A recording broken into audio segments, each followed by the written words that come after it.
നമ്മൾ മരിച്ചു പോകണല്ലോ, കബറിൽ പോകുമ്പോൾ നമുക്ക് എന്ത് ചെയ്യാൻ പറ്റുമെന്ന്. കബറിൽ കിടക്കുമ്പോഴും നേട്ടം കിട്ടുന്ന കുറച്ച് കാര്യങ്ങൾ പറഞ്ഞു തരട്ടെ. അതായത് ഒന്നെന്ന് പറയുന്നത്, രോഗികളെ സംരക്ഷിക്കുക എന്ന് പറഞ്ഞാൽ അത്ര വലിയൊരു കാര്യമാണെന്ന് അറിയാലോ അല്ലെ, പറയണ്ട.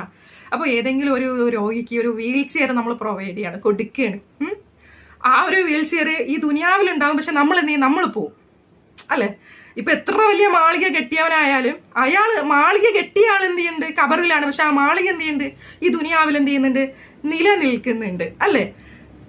എന്ന് പറഞ്ഞതുപോലെ നമ്മൾ പോയാലും നിലനിൽക്കുന്ന കുറെ കാര്യങ്ങളുണ്ട് ഈ ഭൂമിയിൽ. അതിൽ ഒന്നെന്ന് പറയുന്നത്, രോഗികളെ സംബന്ധിച്ചിടത്തോളം അത്രയും ബുദ്ധിമുട്ടുന്നവരാണ് ഈ ദുനിയാവിൽ. ആ രോഗമൊന്നും അള്ളാഹു ആർക്കും തരാതിരിക്കട്ടെ. അതുപോലെ ക്യാൻസർ, ട്യൂമർ പോലുള്ള രോഗങ്ങളെ തൊട്ട് അള്ളാഹു എല്ലാവരെയും കാക്കട്ടെ.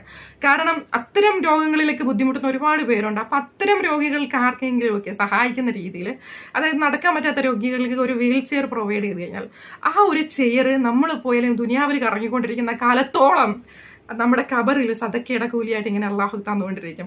അതുപോലെ വേറൊരു അമലെന്ന് പറഞ്ഞു കഴിഞ്ഞാൽ, നമ്മൾ ഒരു കിണർ കുത്തിയിട്ട്, പൊതു കിണർ കുത്തിയിട്ട് നമ്മൾ മറ്റുള്ളവർക്ക് വെള്ളം കൊടുക്കുകയാണ്. വെള്ളം എന്ന് പറയുന്നത് ഏറ്റവും ആവശ്യമായിട്ടുള്ളൊരു ഘടകമാണ് അല്ലേ. ഈ ദുനിയാവ് തന്നെ 3% വെള്ളം, 1% കരയാണ്. നമ്മുടെ ശരീരത്തിൽ 3% വെള്ളം, 1% ആഹാരം. കുറച്ച് അതും പകുതി. റസൂലുള്ളാഹി പഠിപ്പിച്ചത് ശരീരം എണീറ്റിരിക്കാനുള്ള ആവശ്യത്തിനുള്ള ആഹാരം മതി എന്നുള്ളതാണ്. അപ്പൊ അവിടെയും ഏറ്റവും ഇമ്പോർട്ടന്റ് വെള്ളത്തിനാണ് എന്ന് പറയുമ്പോഴാണ് ഇടയ്ക്കൊരു ന്യൂസിൽ കണ്ട ഒരു കൗതുകമായ ഒരു കാഴ്ച. കോഴിക്കോടിന്റെ ഏതോ ഭാഗത്താണ് ഒരു ഉസ്താദ്, മുസ്ലിയാർ. ആ ഉസ്താദ് എന്ത് ചെയ്യുന്നുണ്ട്, പുള്ളി ഒരു കോമൺ ആയിട്ടൊരു കിണർ വെളിയിൽ കെട്ടിയിട്ട് ഇവിടെ എല്ലാവർക്കും ഈ വെള്ളം യൂസ് ചെയ്യാന്ന് പറഞ്ഞൊരു ബോർഡ് വെച്ചിട്ടുണ്ട്. സോ എല്ലാവരും പോയിട്ട് അതിൽ എന്ത് ചെയ്യുന്നു, പമ്പ് സെറ്റൊക്കെ വെച്ച്, എത്രയോ പമ്പ് സെറ്റുകളൊക്കെ വെച്ചിട്ട് എല്ലാവരും അതിൽ നിന്ന് വെള്ളം എടുക്കുന്നുണ്ട്. അൽഹംദുലില്ലാഹ്, എന്ത് മനോഹരമായ കാഴ്ചയാണല്ലേ.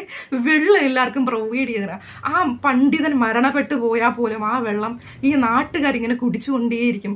ഏറ്റവും വലഞ്ഞു നടക്കുന്ന ഒരു സമയത്ത് വെള്ളം കുടിക്കുമ്പോൾ കിട്ടുന്ന ഒരു റാഹത്ത്, അൽഹംദുലില്ലാഹ്, അത് വെള്ളത്തിന് മാത്രം ഉള്ള ഒരു കഴിവാണ്. ആ വെള്ളം കുടിക്കുന്ന സമയം അറിയാണ്ട് ആ മനുഷ്യൻ അൽഹംദുലില്ലാഹ് പറഞ്ഞു പോയാൽ, ആ അൽഹംദുലില്ലാഹ് പോലും ഈ കിടക്കുന്ന പണ്ഡിതന്റെ കബറിലോട്ടല്ലേ എത്തുക. സോ നമ്മൾ മറ്റുള്ളവർക്ക് വേണ്ടിയിട്ട് ചെയ്തു വെച്ചിട്ട് പോകാൻ പറ്റുന്ന രണ്ടാമത്തെ അമൽ എന്ന് പറയുന്നത് വെള്ളം, അതായത് കിണറുകൾ എവിടെയെങ്കിലുമൊക്കെ കുത്തിക്കൊടുക്കാൻ പറ്റുന്നുണ്ടെങ്കിൽ ഒന്ന് കുഴിച്ചു കൊടുത്തോണ്ട് പബ്ലിക്കിന് വേണ്ടിയിട്ട്.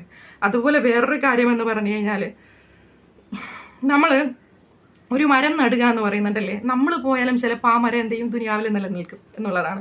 അപ്പൊ നമ്മൾ മരിച്ചു പോയാലും നിലനിൽക്കുന്ന ഒരു കാര്യം ഈ മരമാണ്.